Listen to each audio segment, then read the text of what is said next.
night may be long and the dark may be deep, but the answers are there to be found. Whether it's the normal, the abnormal, or the paranormal, you're in the right place. Let's go beyond reality. We got a great show lined up for you tonight. We're going to be talking with Bill Donahue about demons and their place in the human world. Now, Bill is an author. He's written books, including a new one called Burn, Beautiful Soul. We'll talk to him all about his position and his ideas about demons, his personal experiences, plus his books. And we'll have a great time doing it as we learn more about demons tonight. Tomorrow night, we've got Cleet Keith here to talk about the ghosts of Greystone. He's written a book about a notoriously haunted place. And we'll talk about it tomorrow night with him. And then Thursday, Kitsy Duncan, who hosts a program called The Oddity Files, will be with us to talk about that program and her experience as well. Friday, most likely a Booze, Brews, and Bros. Looking forward to this. I need to talk a little bit about this monolith in Utah. Has anybody been following this story? It just appeared as if by magic. It was a 10-foot tall stainless steel structure, 10 feet tall, in a very secluded spot in the Utah desert. It was noticed at first by some pilots. They went down, they checked it out, and they determined they couldn't figure out where the heck this thing came from. And of course, alien enthusiasts and UFO enthusiasts started to come up with theories. And then, just as mysteriously as it appeared, it disappeared a few nights ago. Just vanished. Well, it turns out it did not just vanish. There is a photographer that came forward that was at the monolith it was about 9 p.m. A couple nights ago, whatever night it was that it disappeared. And he told the story of what he saw and included pictures. 4 men pulled up, jumped off of ATV, said, "This thing is litter, it's got to go," basically. Pushed it over, took it down, dismantled it, threw it onto the beds of their ATVs, and took off.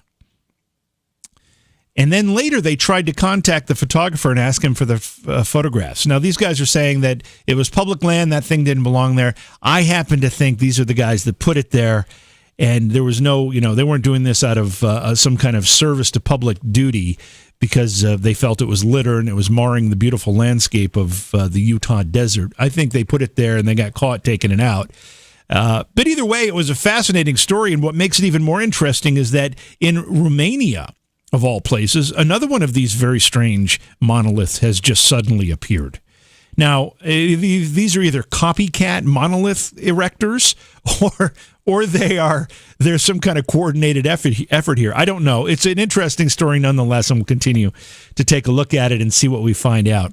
I just need you to subscribe. Make sure you subscribe to us on YouTube and on Twitch. Both channels can be found by searching for J.V. Johnson. I want to say something, and this will probably work against me in some fashion. But most of you have heard me talk lightly about politics, and I touch on some of these topics because I believe it's important that we have these discussions, but I try to refrain from any real political discussions on this program.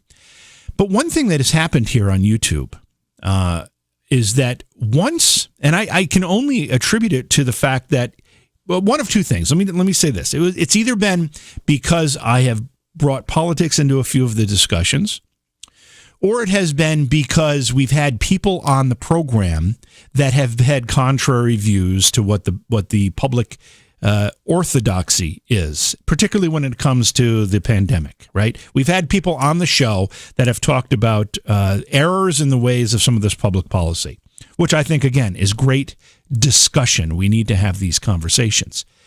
But whatever it is, whether it's my political discussions or references, or it is the guests that we've had, a few of them, something has happened on YouTube where they have throttled the reach of the program significantly. We used to get about 150 new subscribers a month. That's how many people would come into the subscriber numbers. That number for the last 28 days is 2 people. Now, 2 people, I could see a drop-off, that could happen. But for it to go from about 150 average to 2 tells me that we've been somehow shadow banned or throttled or something by YouTube because of one of those two things that I mentioned. Now, saying this tonight probably will add to that. But at this point, I don't really care because this is absolutely ridiculous. This censorship, this effort to stifle legitimate conversations is absolutely unacceptable. And I think people need to start letting their feelings known. I think people need to either start looking for an alternative source, and I have been looking for an alternative source to broadcast and host videos on, or people need to, and I'll say both, and people need to start letting YouTube know in whatever way possible that it's unacceptable. I don't care if you agree with the position or not. I don't care if you think that somebody we have on this program is crazy because of their opinion. I don't care. The fact is they have the right to say it. We have the right to talk about it, and we have the right to let other people who want to hear it. So these, we've been talking about seeing some very dangerous trends in American society as it relates to what big tech is doing in their effort to stifle dissenting opinions, stifle conversations, and it's not healthy. It's not healthy for anyone. So be aware of it. Be thinking about it. But that's not the topic of our conversation. As I said, we're going to be talking with Bill Donahue tonight. He's a writer. He's written a book called Burn, Beautiful Soul. We're going to be talking about demons and their place in the human world tonight. That's Beyond Reality, and we will be right back. Did you know that online retailers like Amazon have constant deals that can save you money on the things you buy every day? It's no joke. Save 40%, 50%, even 80% on great products, and all you have to do is know about them. Noodle Shark is the way to be alerted when something good is coming your way. Noodle Shark is the social media page that lists great deals that not only save you money, but give you the deals before anyone else has them. All you have to do is find Noodle Shark on Facebook. Search it as The Noodle Shark. That's The Noodle Shark, because you deserve to save too. Become a shark and save. Thank you. Boy, just more technical oddities going on tonight. Not sure why all this stuff starts to happen at the same time. It seems as though all these individual pieces of technology somehow communicate with each other. And I'm not even talking about computers. I'm talking about my mixing board versus my workstation computer versus the stream computer versus my microphone versus the microphone processor. It's like, I don't know if a power surge comes through and it makes everything a little funky, or if they're actually secretly conspiring against me, which my paranoid self might start to think. But we're not going to be paranoid tonight. We're going to have a great conversation. Looking forward to this one. Bill Donahue is our guest tonight. Bill is an author, or he's a writer. We're going to be talking about demons. His new book, just out recently, is called Burn, Beautiful Soul. Bill, welcome to Beyond Reality. It's such an honor to have you on tonight. JB, a pleasure. Thanks for having me on. You notice that thing I just said where, like, technology, like, it's not just one thing that goes weird on a given night. It's like 7 things go weird on a given night. And these can be 7 unrelated pieces of equipment, but it's just like these gremlins get into things and they like say, okay, ready, 1, 2, 3, go. And then everything messes up. It's the gremlins. I think you're absolutely onto it. So let's talk a little bit about you. I was reading up on some of your history, your experiences here. You've done a lot of pretty interesting things that really don't have anything to do specifically with writing, but are kind of curious unto themselves. And I won't even point them all out, but one of the things that really stuck out to me is, what's this horror punk icon stuff? That sounds really cool to me. Sure. Yeah. So when I was growing up, like a lot of people, I had some stupid ideas about what I wanted to do when I grew up, and none of them were realistic in any way, shape, or form. So I was in a band for about 5 or 6 years. We played a lot of shows, mostly on the East Coast, and I grew up loving the Misfits and stuff like that. So our first show, we all dressed up in our Doom makeup, and I always wanted to be Glenn Danzig in a way. Didn't work out that way, but the band is actually, that was 30 years ago when we started that. The band is still alive and kicking today, just one of the same members. But yeah, so that was always something I wanted to do. I thought I would be a musician my whole life. Didn't work out that way, but that was the dream. Yeah, I had that same dream through college. I was in a college band. We got some praise here and there. Decided to write some music and try to make a go of it after college. And it took me about 6 months to realize that as much as I loved playing, I didn't want it to be something that I had to starve for. Gotcha. And I decided to get into some other work. But anyway, I feel that passion. I understand what you're saying. So how do these experiences come together throughout the course of your life? That I'm trying to remember some of the other things on that list, but they were pretty cool things. Something to do with a hockey team and some other things. How does that all come together to make you, at some point, decide you're going to start writing and being a writer?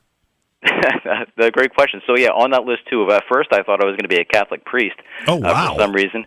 So I think just growing up in a community, there was just one priest in our community. He was very cool, and I liked the idea of someone being that close and connected, and just someone very respected. And like I said, I was not realistic at all in what I wanted to do with my life. At first, I thought I'd be a professional wrestler, then a hockey player, and you said the horror punk icon as well. So those are things that I tried in some way, shape, or form. I was probably most successful with the musician end of things, but that was a long time ago. So I had grand expectations for what I wanted to do. Thought I'd be driving, I would be a ninja and driving a Lamborghini by now. That's right, the ninja, yeah. That, of course, hasn't lined up either, but, you can't blame me for trying, right? No, in fact, I think, and I hesitate to put it this way, but I think you'll understand my meaning. It's these dead ends in life that teach us so much and help us ultimately find the path to success or to the path to fulfillment in some way or another. If without those other dead ends in our lives, these kind of roadblocks that we hit, we wouldn't turn around and find that other direction. That's a good way of putting it. Yeah, and I think it probably has something to do with imagination, I assume. I imagine myself doing these crazy, stupid things, and that helped in fiction in some way, shape, or form. Well, that's the other part of this. Each one of those things gives you a broader depth in your experience in life and understanding of the world around us. And I imagine that has to help you, particularly when you're writing fiction. Sure thing. So yeah, before we get into talking about demons, and we're going to get back to talking about the book, but I want to start just by getting a sense of what Burn Beautiful Soul is. Now, it was recently released, right? It's only been out for a little while. Yeah, November 16th, so just a few weeks old at this point. So give us a kind of a brief description about what we're talking about here. Sure thing. Again, like you said, it's a novel. It's about, I guess we'll call him a demon king, and he lives in a place that most of us would think of as hell. Fire everywhere, kind of a monstrous creature in every shadow. This really terrible world with no mercy, just lots of bad things. So his name is Basil. That's the main character. He's the demon king, and he's as a demon king, he's done terrible things. He's let terrible things kind of happen in his name. But he kind of hates the things that he's done and hates where he lives, so he wants something else, and he believes he belongs someplace else, so he goes and looks for it, and he finds it by basically ascending to the surface and living among humans as a demon. A lot of people use the word demon differently.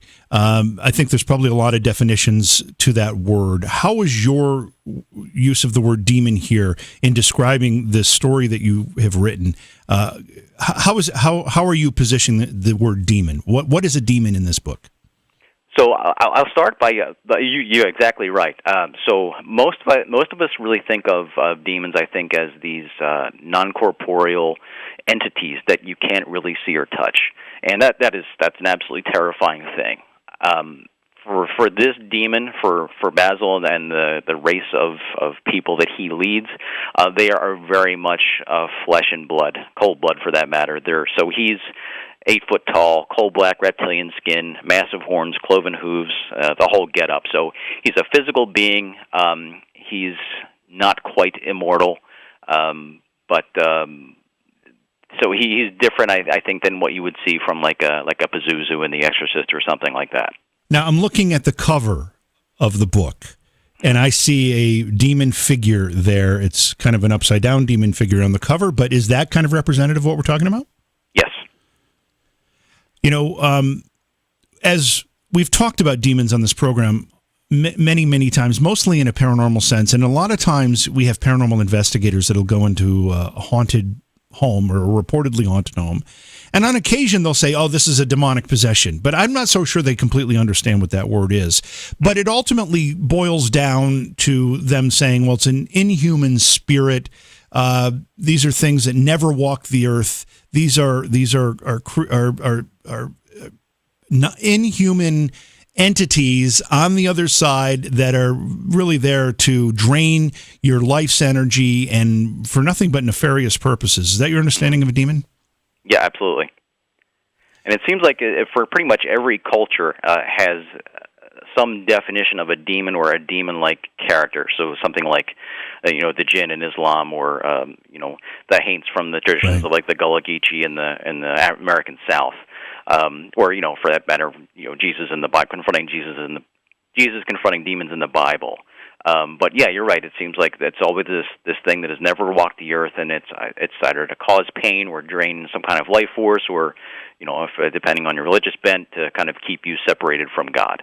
Well, and that's another important point you bring up. Is there necessarily a religious component to this when we talk about demons?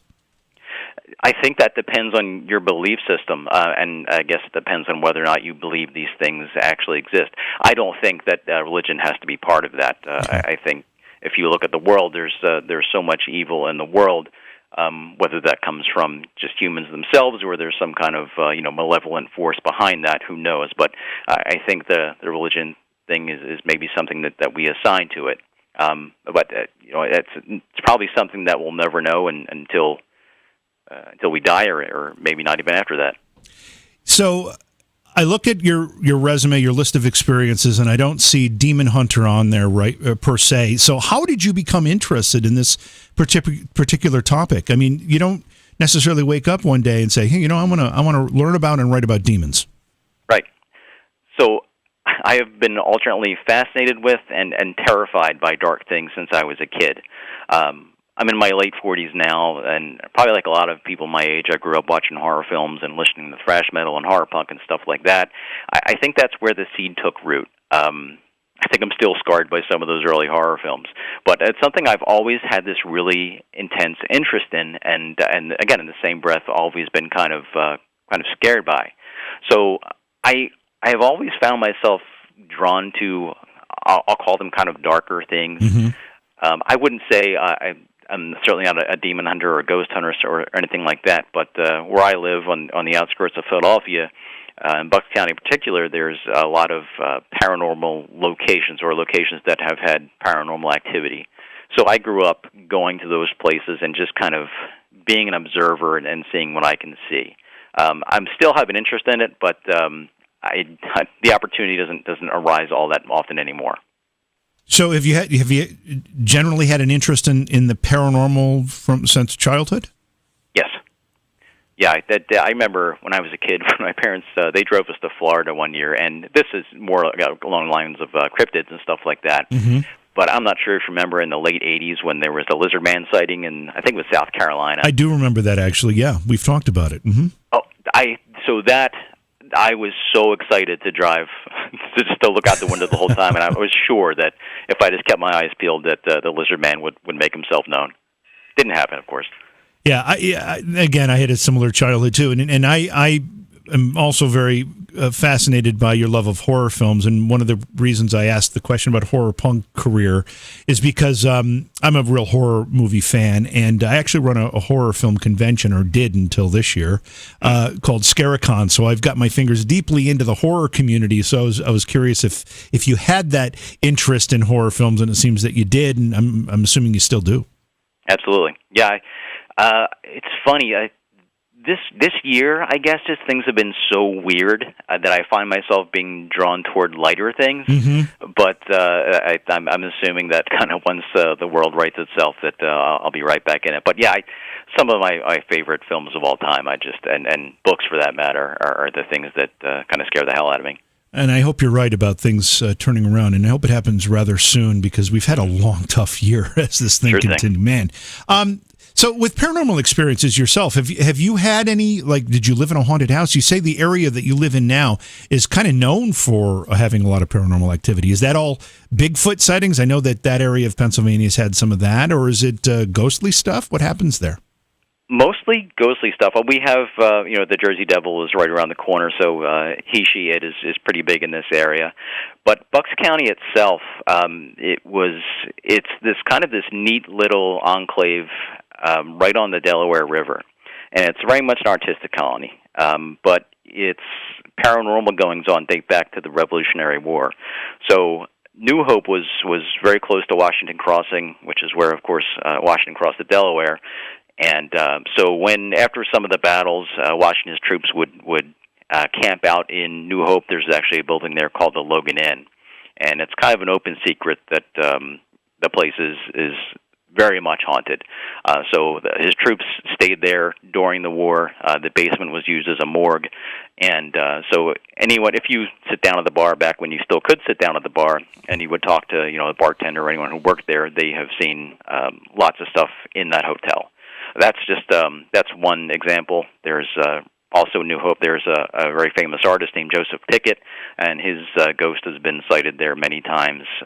He's got an interesting backstory. He was a butcher and a carny and all this other weird stuff that you wouldn't associate with someone whose paintings now hang in some of the most prestigious art museums in the world. But lots of things like that. I can go on, but I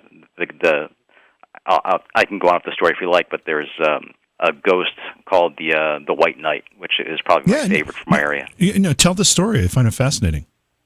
So the White Knight, so there's a few different versions of the story, but there's a place called Holocong, which itself is a kind of a creepy name. So there's a place there called Gravity Hill where I'm sure there are places like it around the country where you park your car and kind of rolls whatever uphill. Force exactly drags you up the hill. Yeah. At the top of the hill is a church, and as a kid, you're told that this is a satanic church, and the gravestones face the wrong way, etc. Right. There is a gravestone in that cemetery, surrounded by a cage, and the legend is that you go up to this caged gravestone and you say, "I challenge the White Knight," and when you say that, the White Knight is supposed to appear, and you essentially race the White Knight out of the cemetery. So if you win, you get to live. If you don't, you're supposed to die within, say, 7 days.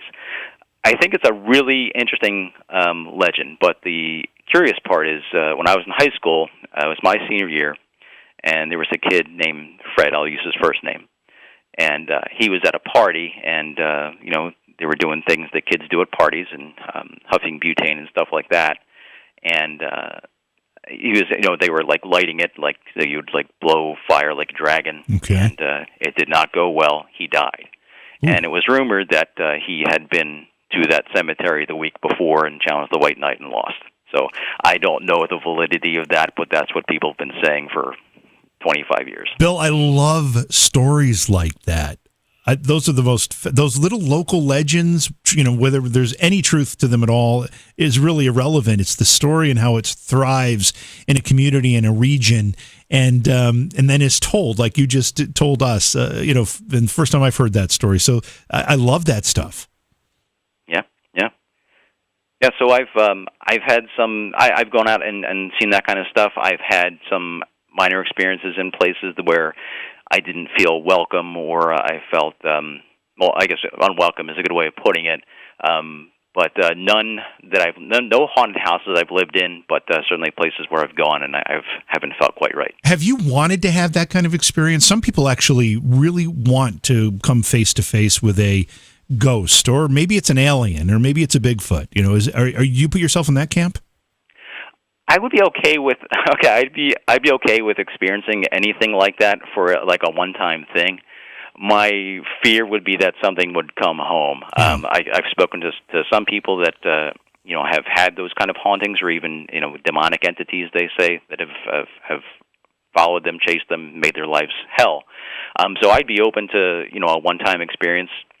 I think I've had a few of those, but not something that I would want to linger, of course.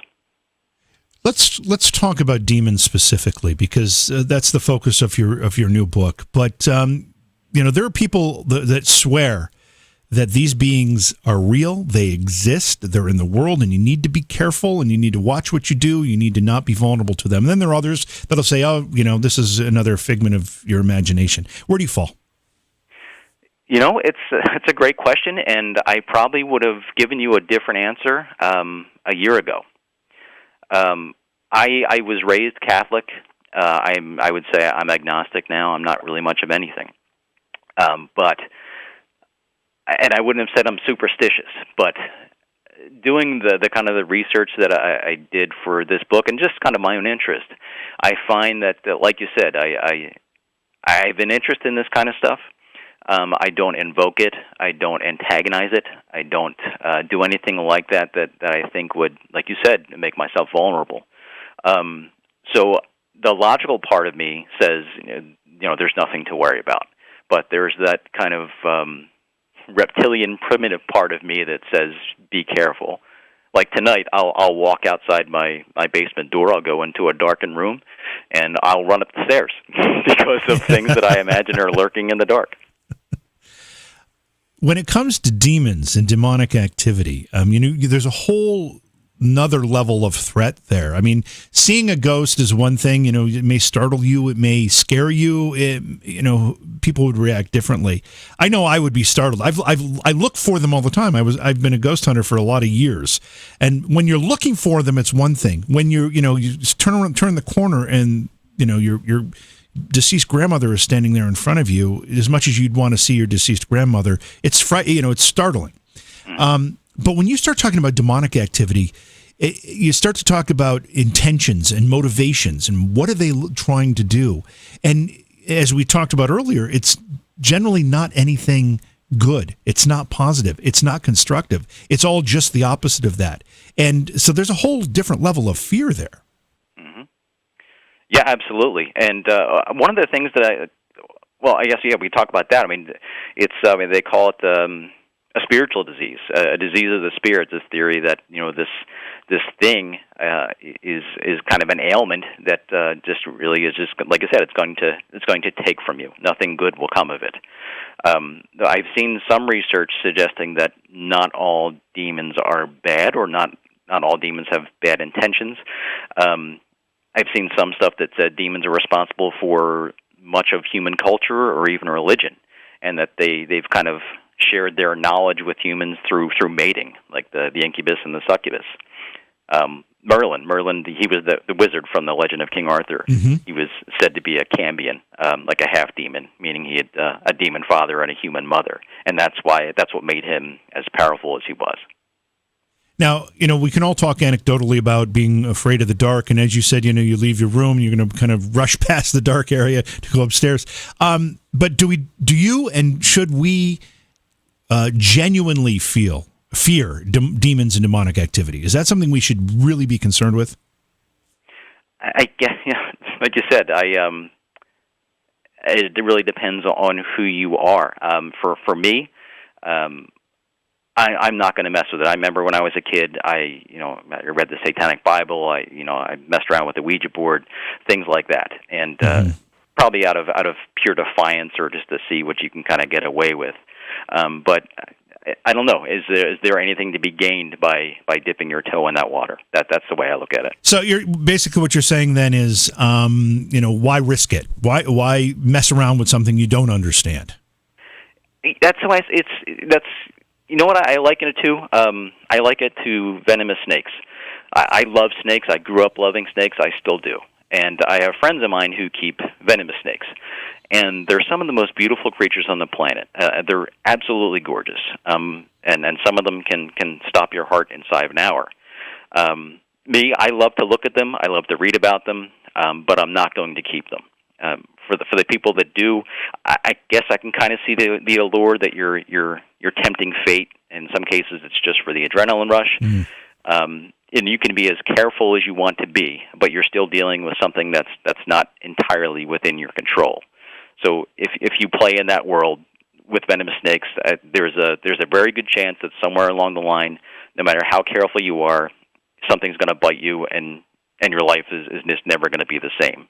So I kind of see it in that same way.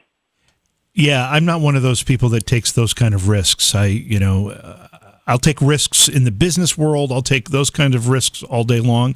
But when it comes to things like jumping out of airplanes, playing with poisonous snakes, or asking a demon to come say hello through a Ouija board, I'm not going to do it. I'm just not going to do those things.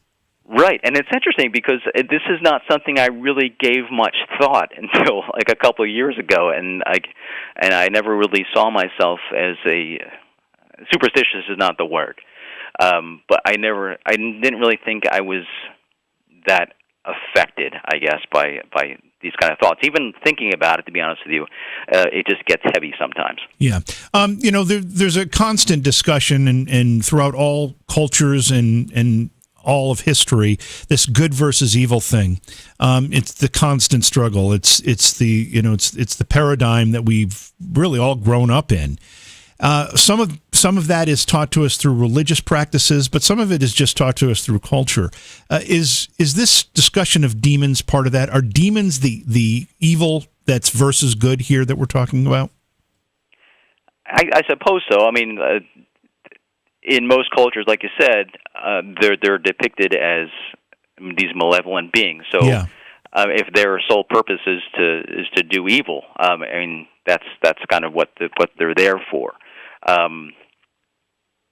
It's interesting that if you look at demons, and again, if you're looking at it just in terms of pop culture, I think it's kind of interesting to see how they've evolved. So, again, you have in books like the Screw Tape Letters from C.S. Lewis. These are just kind of simple-minded I'll say one single-minded, and all they want to do is kind of just wreak havoc and do bad things. Now you see in TV and movies, you have characters like Hellboy or Spawn or Ghost Rider, right, that are either full demon or at least part demon, and these characters have both good and bad in them. The whole idea of the anti-hero, and sometimes they're very likable because of that struggle. So at least in culture, it's interesting to see how they've changed. It is interesting, and another thing that's interesting, I'm not sure you have an opinion or any experience with this, but again, as somebody who was involved in a paranormal reality show for a lot of years, I've noticed that many of these other paranormal reality shows are going to the demonic possession, exorcism, episodes for ratings and excitement, I guess. Do you think that's dangerous, and do you think it maybe downplays the real threats that these types of things, if they're genuine, propose? I guess it depends on the outcome, right? Have you seen the film The Devil and Father Amorth? I have. I've watched that. Mm-hmm.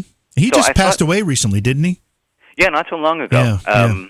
But I thought that was interesting, and I think his take is showing that kind of stuff is useful in that it opens your eyes to what is possible for people who either don't believe in it or don't think it's real. That film contains a lengthy, what is supposedly a true exorcism. That's right. And in the film, I mean, honestly, the film did not change my mind either way. It didn't really make me believe that it was real or was not real. It was much tamer than what you see in Hollywood, or maybe even in some of the shows you're talking about. Right. But I think it's interesting to have the conversation. So, is it a danger? Yes, I think probably if it's glamorizing it, or I'm not saying if it's dangerous, but if it's glamorizing it, or if it's I don't know. Well, I have a lot of skepticism as to any of the ones that I've seen on television. And that film aside, I'm talking about these weekly programs that a bunch of people go to check out a haunted house and then they stumble upon a demon and they have to do an exorcism. I haven't seen anything in those that makes me think any of that is genuine. So I get concerned that they're setting an example for these amateur ghost hunters to get involved in something that if they actually come into contact with something that is legitimate, that is actually a demonic possession, they could get themselves, if not physically hurt, spiritually hurt. Yeah, it's. I'll be curious to see when it happens. But I mean, there's so many things in this world that we cannot explain. I mean, I'm very much open to the idea that there could be a whole world that's beyond our touch that we just have no understanding of. So, like you said, if that is true and you do unlock something, then what happens next? We're talking tonight with Bill Donahue. He is the author of a new book that we've been talking about tonight and we'll continue talking about. It's called Burn, Beautiful Soul. He has other books to his credit. His website is wjdonahue.com. Bill, is that the best place for people to go to get information about the books and your work? That's perfect. You know, when I was looking at the website earlier, I not mistakenly, but just kind of was talking, saying your name and stuff, and I kept saying Phil Donahue. I bet you get that a lot. It's funny. That was like the first insult that I got as a kid. I remember just being a little kid in Catholic school, and kid called me Phil Donahue and being so upset. Oh, that's funny. So if demons are here, if they actually are in this world, what is their purpose, do you think? And, these are in some ways theology questions, but, based on what your experience has been and maybe even how you've portrayed them in the book, what do you think they're here for? Well, if we believe what demonologists say, and then we believe what a lot of the texts say, demons are here to cause trouble and to separate us from God. If we believe that's part of their mandate, they're not here to do anything good. In terms of what I wanted to convey with the book, again, partly I wanted to make a character that I wasn't so terrified of, a demon that, and this goes to what we see in some degrees of pop culture, but demons that have a little bit more depth to them, and that aren't maybe entirely bad. That can. So my character, he's Basil. He's not here to help people, but he in some ways helps people who are lost in some way. When you hear of stories of, and I'm sure you had to do a lot of research as you were writing the book, but you hear some of these reports of demonic activity.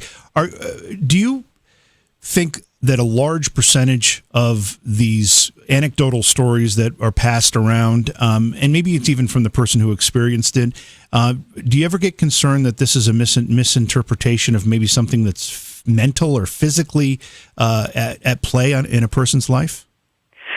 I do, actually. I had a conversation recently with someone who had some significant experiences, and it was both her and her husband, and it was one of the situations where it actually wound up driving them out of the house. And part of me, that's the thing, it's like, what do you believe? You want to take the person at their word and hope that they are okay mentally, but that's something that it's definitely worth asking.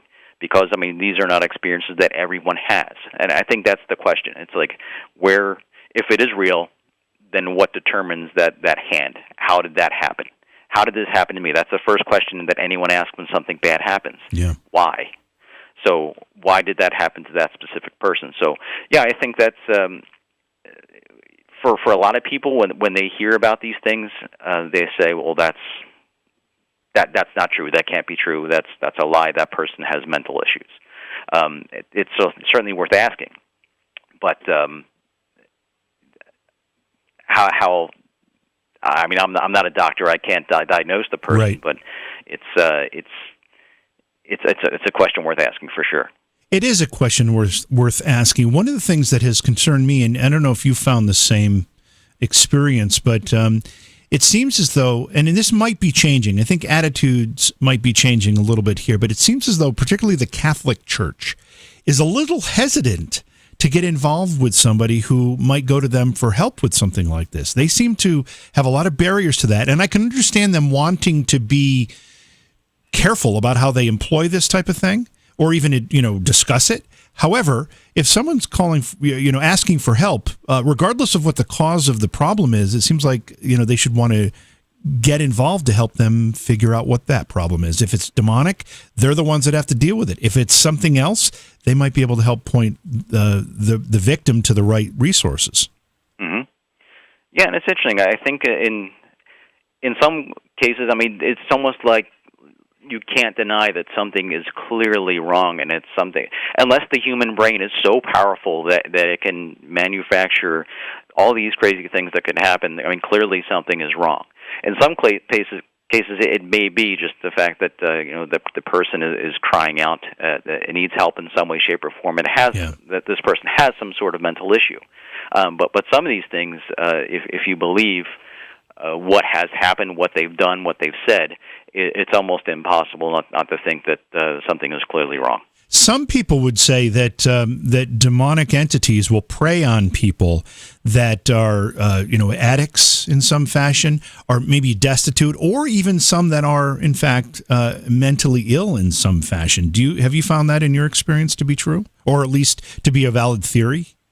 One of the things I thought was interesting is, again, treating this as a disease, like addiction or something like that, but a spiritual disease.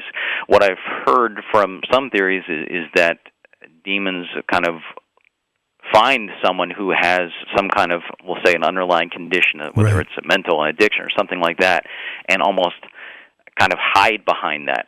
And kind of uses that in order to kind of get inside and to kind of be masked by what else is going on. And it's a vulnerability. It's like a chink in the armor of your being, and they use that weakness as a way to either influence or even in some fashion. I don't use the word possess as in possession, but to possess you. It's really it's a bit scary. It's a bit concerning. It's a bit nebulous because we can't identify this per se, but it's enough to fuel nightmares, Bill. Absolutely. In a sense, and this may be a stretch, but what I find interesting is if you look at monsters in the world, we've had monsters throughout our history, but now we kind of have names for all of them, things like great white sharks and grizzly bears and anacondas and stuff like that, things that were once monsters, but kind of science has classified them, they understand them, things like that. Even something like COVID-19, which is something that we can't see with the naked eye, but with the right tools we can. And again, this may be a stretch, but maybe we just don't have the right tools to see these kind of entities. There's also theories that, and you kind of touched upon this just a moment ago when you said maybe, and I think you were being a bit facetious, but I think you also know that people do consider this as a possibility, that the human brain might be so powerful, and maybe parts of it that we don't understand and we certainly don't control consciously, that could be creating or projecting some of this activity in a way, and poltergeist activity is a perfect example of that. Do you see any credibility in the idea that maybe what we call demonic activity might actually be coming from within ourselves? I do. I think that's the big question. Like I said, I really find this stuff so interesting, and I sometimes have to kind of work hard to step away from it, whether it's listening to happy music or watching something silly on TV like Friends or reading YA fiction or something like that, to kind of make sure that I'm out of that headspace. I'm not sure if you run into that, because you touch on a lot of these different things that take you to all strange parts of existence. So I'm not sure if you could do stuff like that to kind of decompress from the weird stuff that you interact with and have seen. But I think it's important to kind of keep your mind right. Bill, our parallels continue to mount up. Friends is my go-to show when I need to lighten things up. I watch Friends and I find myself laughing hysterically. And I think I know every line in every episode pretty much. We've got a couple questions lined up here in our chat room, and I want to ask them for our chatters before we continue on here. One of the questions, we kind of touched on this, but Android asks, have you found that there are some religions that won't help people with demonic problems? Apparently, Android has seen this reported on some eyewitness shows. You touched on kind of the high bar for like Catholics for that matter. Right. Some people in some cases it takes the church a lot to really get behind that. I've heard from I don't want to pick on any religions or anything like that, but I have heard about some religions that are not very permissive, I guess we'll say, or really just exactly what Android is saying. But again, I don't want to pick on anyone, religion-wise. But I have seen things like that. But I do think it is a pretty high bar. One of the things that has often been discussed too, as it relates to this, is that this increase in what we're seeing as reported demonic possessions, whether it's an individual possessed or a home possessed. A lot of people will say, well, that's the Catholic Church promoting that because they want more people coming to church and being afraid of these things. That's a legitimate argument. I can see why someone might think that or propose that idea. However, I do still think that, and again, particularly the Catholic Church, and I'm Catholic, so I feel okay talking about this stuff in this fashion. They seem very, very hesitant to not just identify that as what a problem might be, but even hear someone talk about it. And maybe that's just a local thing. I don't know. It is an interesting line that, I grew up in a Catholic family too, but it is an interesting line that the church walks, because, like I said, you're talking about these things that basically the evil is trying to break down the door, so to speak.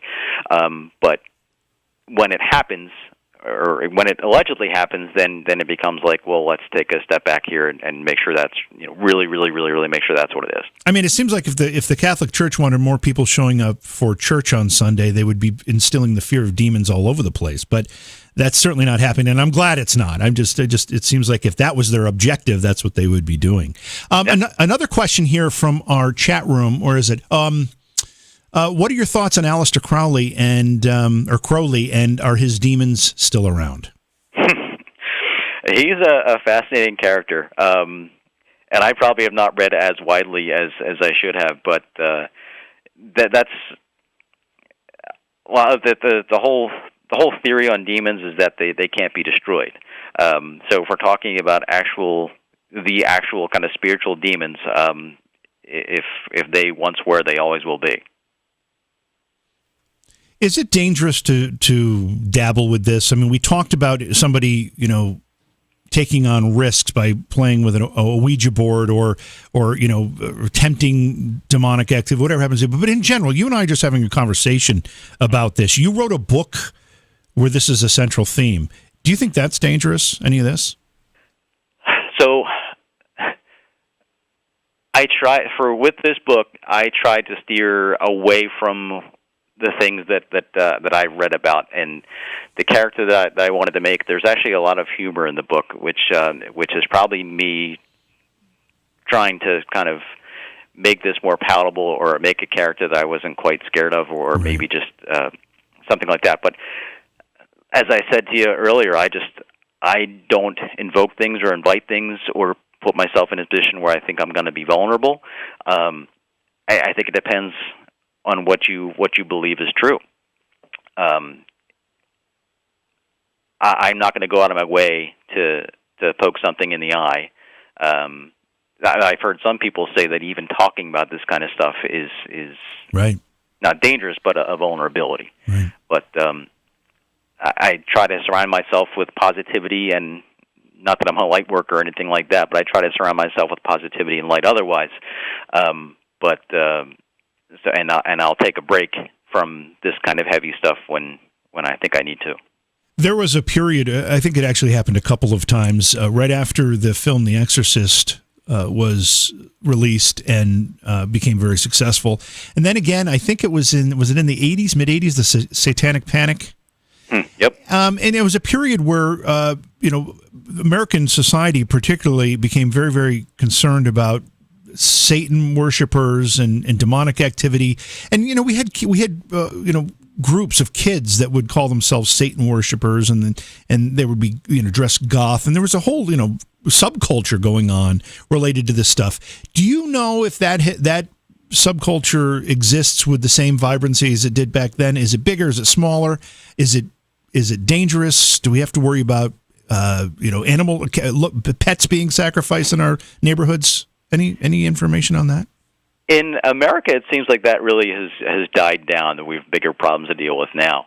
If you go someplace, if you go to like Scandinavia and stuff like that, where the whole like black metal scene is still really big, mm-hmm. I think and there's been cases where people involved in that scene have committed murders, burned down churches, done not very nice things at all.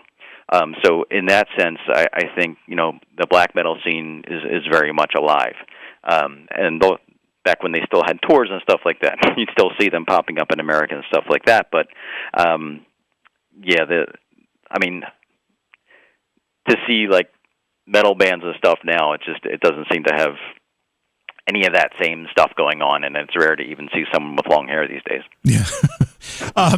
We've seen this particular topic addressed in pop culture. You mentioned a few what we would call heroes, anti-heroes that are of demonic origin that have made the pop culture scene recently and become somewhat popular.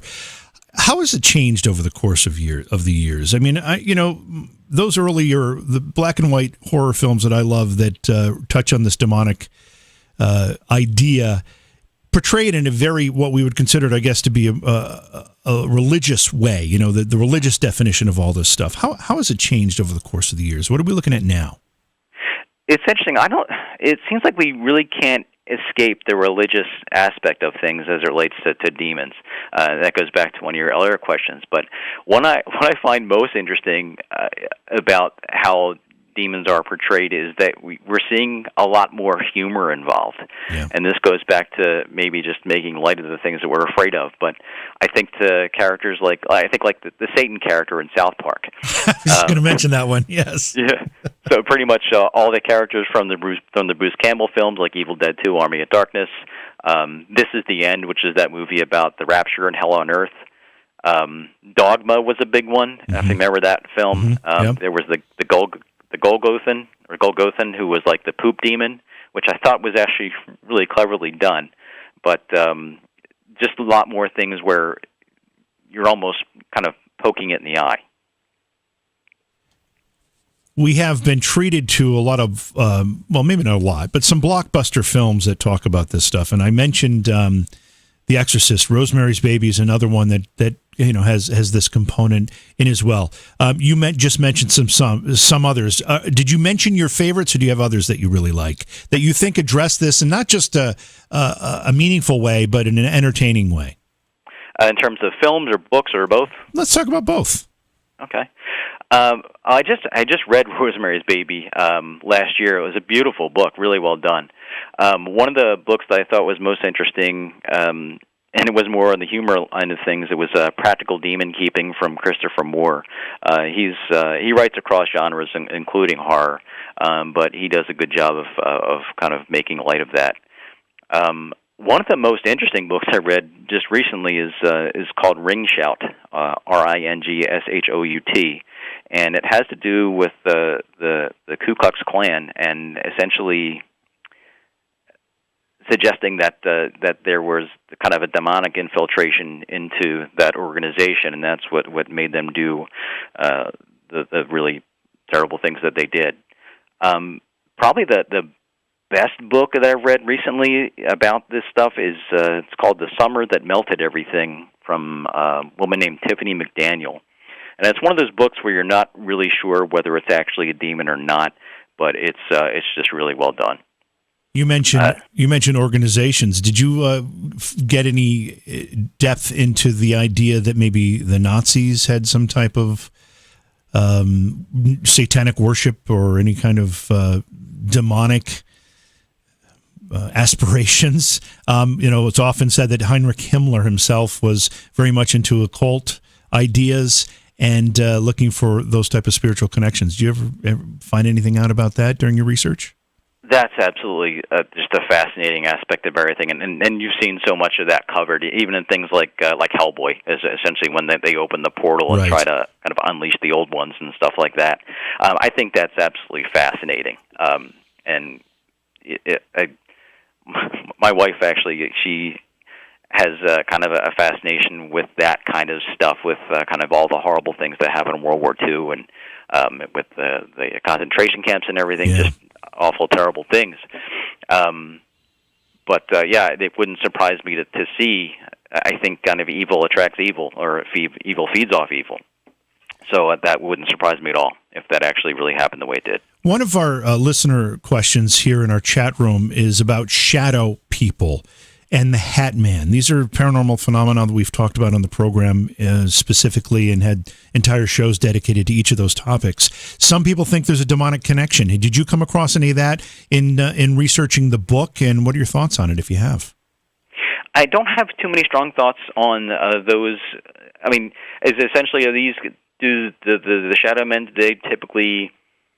do they cause a lot of like tremendous harm and things like that, or is it something that's what I've seen shadow people, I'll call them, in some of our paranormal investigations. I've actually encountered these things, and they seem very benign. They seem to be onlookers more than anything else. But the Hat Man stories that we've gotten, and I've never had this experience, but the Hat Man has a far more nefarious presence, and it tends to show up in your bedroom when you're asleep, standing at the end of your bed. It's always described the same way. It looks like they're wearing some kind of formal hat, and if you get any more glimpse of that, it's usually a shadow type.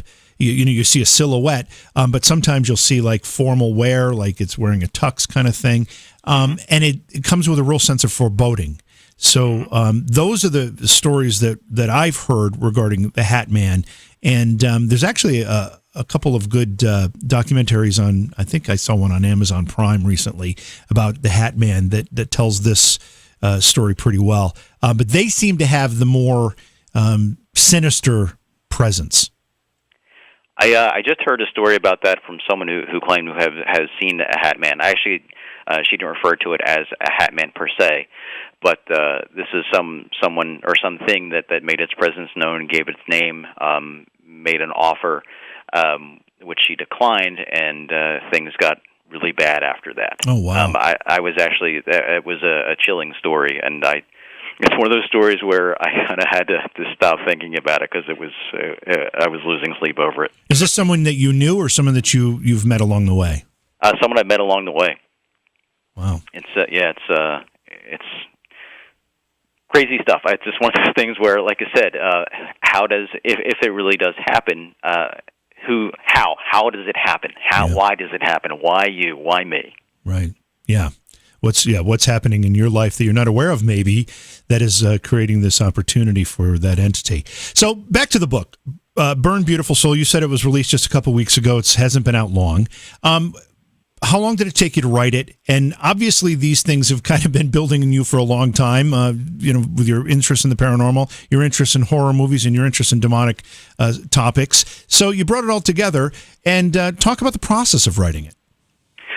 Sure. It's actually, I had the idea probably first around 15 years ago, and when I first thought of it, it was kind of almost a joke. I imagined a demon working in an office, wearing a short sleeve white shirt and like a bolo tie, fixing copy machines, and that idea just stayed with me. But I never really knew what the story was. Mm-hmm. So my wife and I, we were on vacation in New Hampshire, and just every morning I would get up and over the course of a week, I just fleshed out the story and realized that it wasn't I mean, there's humor in the book, but I realized it wasn't a comedy piece. It was something much different than that. So that was in May 2015, and I finished the first draft in October 2017.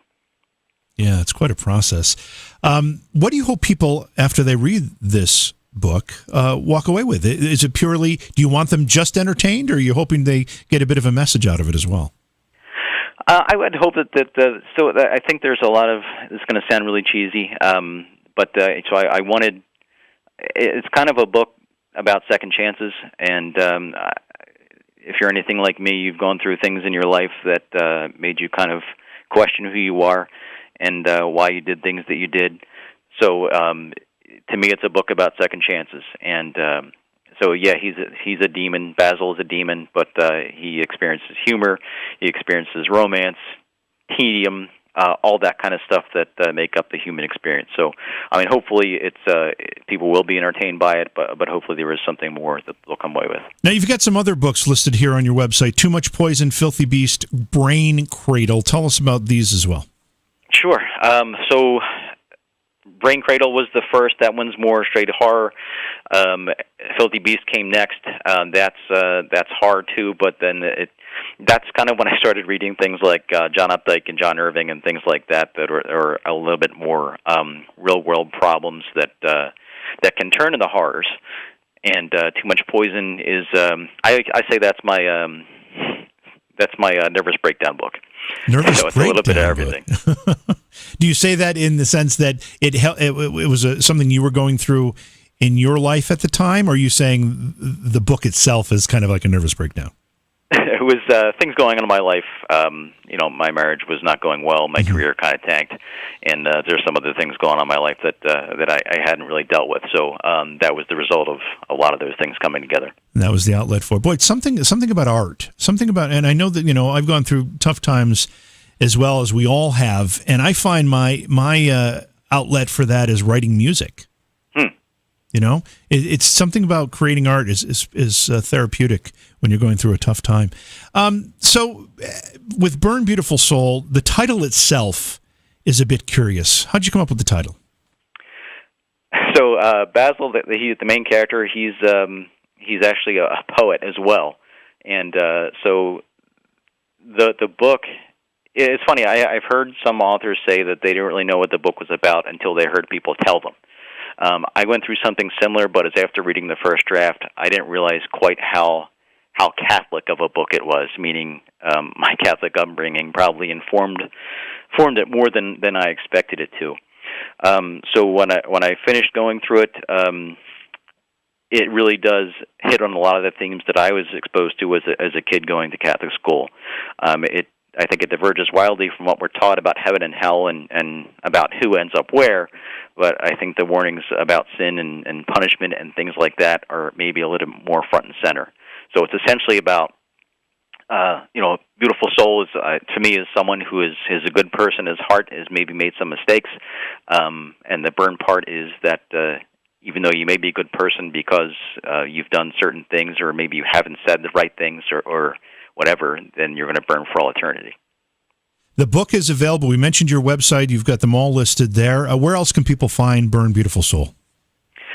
So my website is a good place to start. Of course, you can find it on Amazon, BarnesandNoble.com, the websites of independent bookstores, and for the folks that are still going into bookstores, hopefully you can find it on the shelves there too. And I think now, Bill, we both have to retire and go watch some Friends to get this heavy monkey off our backs that we just put there having this conversation. But no, seriously, I good luck with the book. I appreciate you being on the program tonight. It was a fascinating chat. Look forward to having you back on. JB, I really appreciate the time. Beyond Reality Paranormal is hosted by J.V. Johnson and produced by Orion Palmer and Slick Eddie Edwards. Like us on Facebook and subscribe to our YouTube channel. Please consider supporting the program either through your podcast platform, click on the link in the description, or on Patreon at Joha Productions. If you'd like to be a guest on Beyond Reality Paranormal or you have a recommendation for a guest, contact our producer, Slick Eddie Edwards. Eddie is spelled with a Y at slickeddieedwards@gmail.com.